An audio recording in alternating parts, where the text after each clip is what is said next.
Hello everyone, Olga today with you. In this video I would like to cover the topic why Western weapon which we are receiving in Ukraine is not enough, and also I would like to touch another topic, why this weapon is not up to date and not up to requirements which Ukraine has. So again, sit more comfortable. Video is supposed to be a bit long, but full of quotes of Western articles, of professionals, military professionals, and some facts from Ukraine.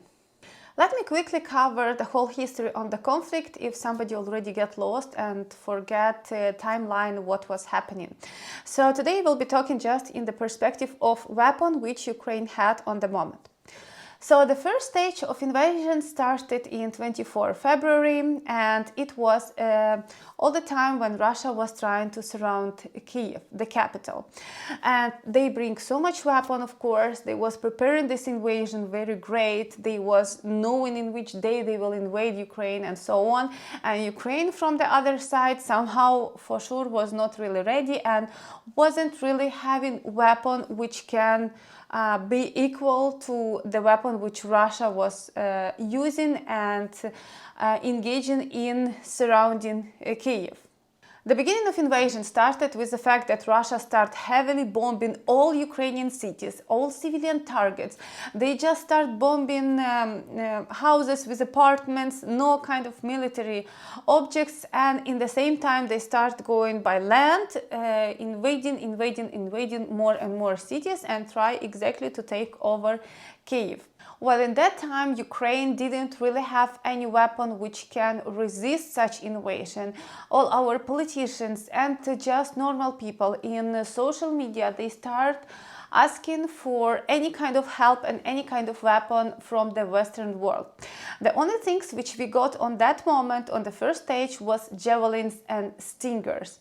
Those weapons is great, but I guess you can understand if you have full-scale invasion, just this weapon should be not really enough to protect your country and to be able to stop the enemy on the place where he reached. Also, the most dangerous things was actually bombing by airplanes, because people cannot protect themselves by any means, and as I said, they start bombing delivery hospitals, schools, normal hospitals. They start bombing houses of civilians, and all people was scared because you don't know where to hide while Russian bombs and rockets are reaching any kind of corner of Ukraine. And Ukrainians on that moment, they start asking to give them airplanes and anti-rocket systems so we can intercept those bombs and protect at least civilians. And this all was denied. And then we start asking, okay, don't give us any weapon, just close the sky. And this phrase, NATO, close the sky, please close the sky, protect the civilians, it was everywhere. I guess, I don't think that there was somebody who didn't notice that Ukrainians was going to protest in all kind of countries in the world. Ukrainians was asking for that everywhere from any possible ways, and also this help was denied. On that moment, Poland was feeling so much bad, and they proposed to give to Ukrainians all Soviet airplanes which can somehow protect civilians from the bombing. And this transfer was blocked by Biden administration, and this didn't happen. Besides all of that, our great military forces was able to resist Russian invasion, didn't let them come to Kyiv, and at the end Russia lost so much, they had so much problems that they decided to withdraw their all forces from north of Ukraine, and the areas around Kyiv became totally free. And this is how the first stage of the war finished. So here we come to the second phase of the war. Russia decided to focus more on east of Ukraine and specifically on Luhansk region, because in the beginning, before this invasion all started, from 2014 Russia was able to capture part of Luhansk region and part of Donetsk region. And while they wasn't able to take over Kiev, they already changed their narrative for their own population that we wasn't actually targeting to take Kiev at all. Our target was just to take the full Luhansk and Donetsk region. So first they focus on Luhansk region and they start having very intense and constant artillery shelling, and Ukrainians who was keep asking for weapon, and by that time it started from April, we didn't really have a lot of things except javelins and stinkers, which also for sure wasn't not enough to cover all the front line, which as I said on that time was about 2,500 kilometers as well.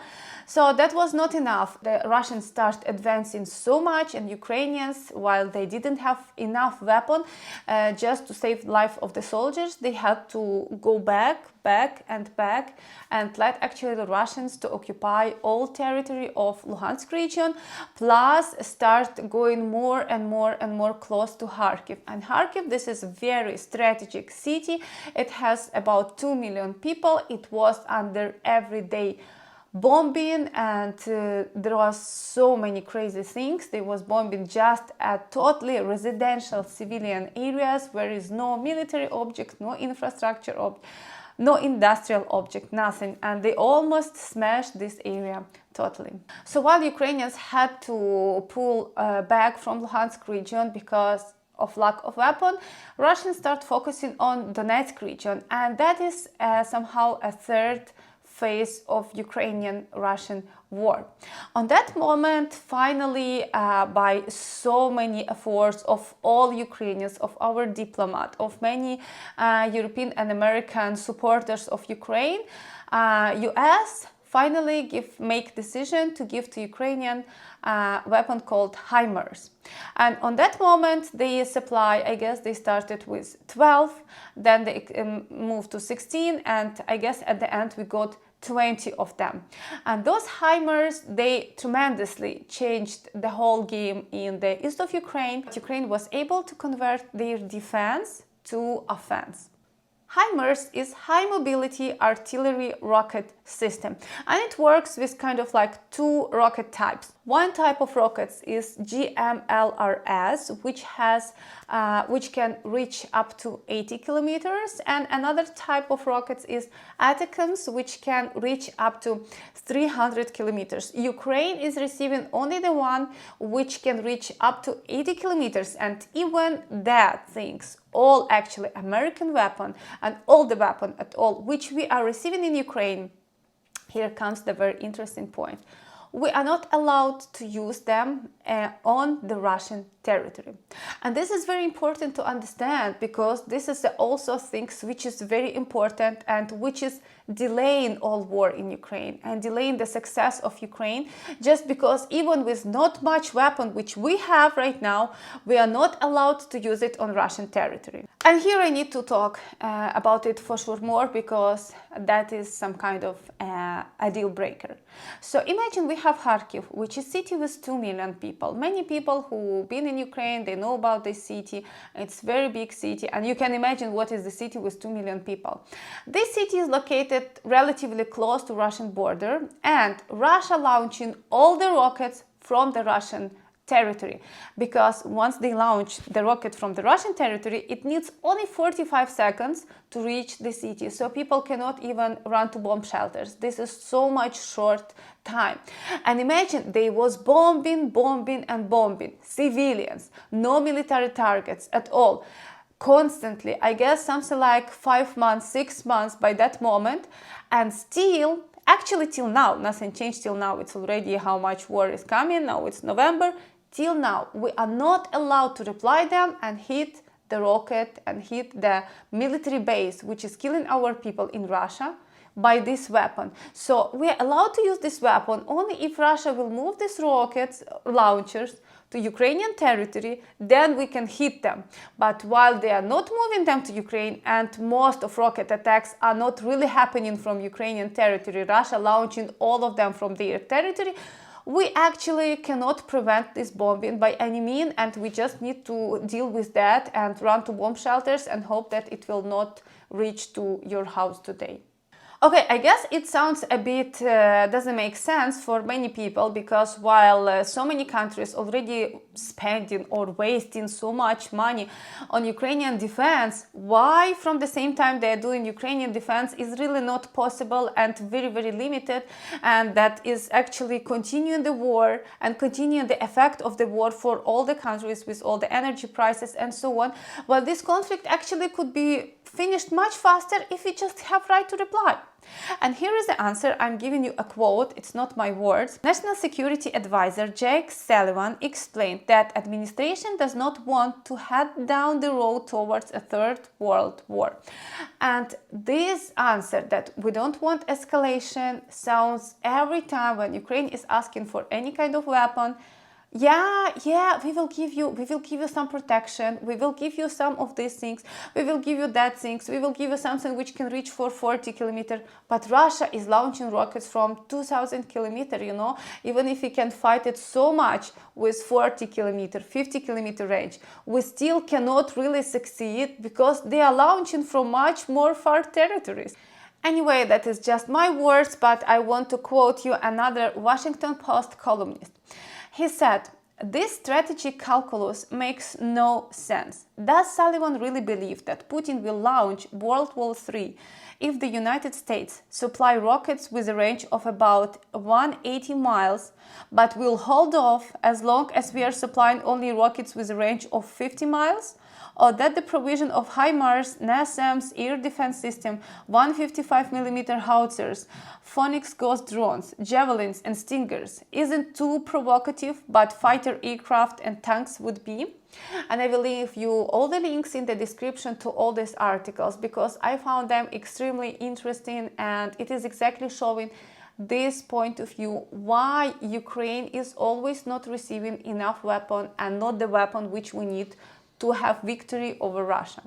And still, this problem with rockets didn't disappear anywhere. The only luck for Ukrainians that Russians are actually getting a shortage of the rockets right now, and they start bombing Ukrainian cities a bit less. They already start targeting more in infrastructure targets instead of houses of civilians, which is from one side for sure is better, but from another side is worse, because imagine they start hitting all kind of electrical and water stations.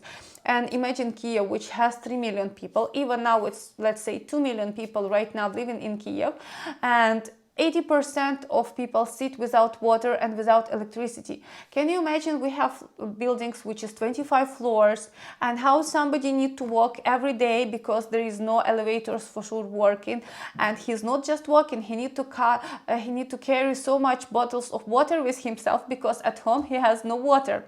More interesting, most of houses in Kiev, they don't have gas, especially new houses, big houses, which has so many floors. And those houses, they have everything tied to electricity. Their heating is with electricity, their cooking is with electricity, everything is with electricity.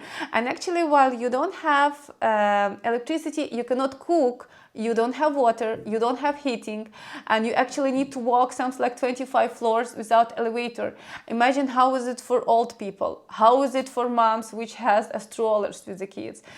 This is super crazy situation which is happening right now, and the answer is only that we don't want escalation. That's why we will not allow Ukraine somehow to hit the rocket launchers which is launching those rockets.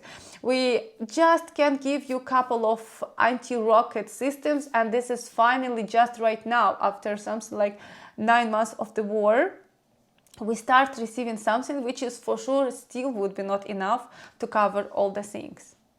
Our commander-in-chief also admitted the point that the phrase that we don't want escalation, or the philosophy that we don't want escalation, actually gave green light to Putin do whatever he wants and bomb whatever he wants in Ukraine, knowing that he will not face any consequences. because while he's not using nuclear weapon, it's all fine. Anyway, the idea that we are not getting weapon up to date and not enough weapon which we need on the moment to fight with Russia is not my ideas or kind of like Ukrainian things. There was one open letter from 20 US high fellow professionals and national security professionals, which was published by The Hill. And let us read a couple of very interesting quotes, but I really encourage you to read all article because that was very interesting. By providing aid sufficient to produce a stalemate, but not enough to roll back Russian territorial gains, the Biden administration may be unintentionally seizing defeat from the jaws of the victory. With Russian forces struggling to regroup in the east and stave off Ukrainian efforts to retake Kherson in the south, now it's the time for Ukraine's allies to pull out all the stops by providing Ukraine's means it needs to prevail. Dragging out the conflict through so-called strategic pauses will do nothing but allow Putin to regroup, recover, and inflict more damage in Ukraine and beyond. But so far, neither the administration nor European allies have succeeded in making clear why this is so important to the United States and the West. It is important because Putin is pursuing the revisionist foreign policy designed to append a rules-based security system that has ensured American and global stability and enabled prosperity since the end of the World War II. Putin's aggressive designs do not end in Ukraine. As Russian officials have repeatedly made it clear, if Russia wins in Ukraine, our Baltic NATO allies are at risk, as are other allies residing in the neighborhood. With the necessary weapons and economic aid, Ukraine can defeat Russia. If it succeeds, our soldiers are less likely to have the risk for their lives. Protecting US treaty allies from Russia also threatens. Ukraine needs long-range fires to disrupt the Russian offensive, including Russian resupply, fuel and ammunition stocks. That means that US should send ATACMS munitions fired by HIMARS with a 300-kilometer range necessary to strike Russian military targets anywhere in Ukraine, including occupied Crimea. And Ukraine needs constant resupply of ammunition and spare parts for artillery platforms supplied for various countries, some of which are not interchangeable. These systems are constantly in use, which makes maintenance and spare parts resupply critical. How and where these tasks are accomplished and the logistic infrastructure to quickly get the equipment back where it can be of the greatest use can also make a huge difference. Beyond this, Ukraine needs more short and medium-range air defense to counter Russian aid and missile attacks. An increasing problem is the need to deploy adequate countermeasures to hamper the growing prevalence of Russian-produced drones and new ones in trying to produce from Iran. The administration has been reluctant thus far to take such decisive steps for fear of provoking Russia. As National Security Advisor Jake Sullivan recently said the Aspen Security Forum to avoid the World War III. So that's basically where we are now. We have weapon, but we are not allowed to use it in Russian territory. The weapon which we have is not enough to defeat Russia. Even Ukrainians try their best. But as I said, nowadays it's all about weapon. It's not about quantity of the people who are fighting on the front line. And at the end, preventing questions again that where are all these billions of dollars which US is sending to Ukraine? I just want to remind you that those money are not sent in cash. Those money is coming to Ukraine in the weapon equivalent. So if you are saying that we are giving to Ukraine $10 billion, it doesn't mean that they're giving them in cash and you are free to do whatever you want besides the weapon which we will send you. No, they actually given this money from their military budget, they're dedicating this money from their military budget, and then from this military budget, they said, okay, we can buy for Ukraine, for example, 20 HIMARS, bullets, helicopters, and all those things cost money anyway. And as I already read for you, there is the spare parts, there is a lot of things which should be changed and replaced and supported and so on. And all those things is coming only in weapon. And many weapons, so they already spent money, but the weapon is still producing and they need something like a couple of months months when the weapon will produce. So the money already spent, the order made, but we don't have this weapon even yet, and this weapon is still to be arrived in Ukraine. That's the things which we have in Ukraine. Thank you for listening this video to the end. Write me please in the comments if it was interesting for you, if you opened something new for yourself, or if you know those things already. Thank you for watching it to the end. Bye bye.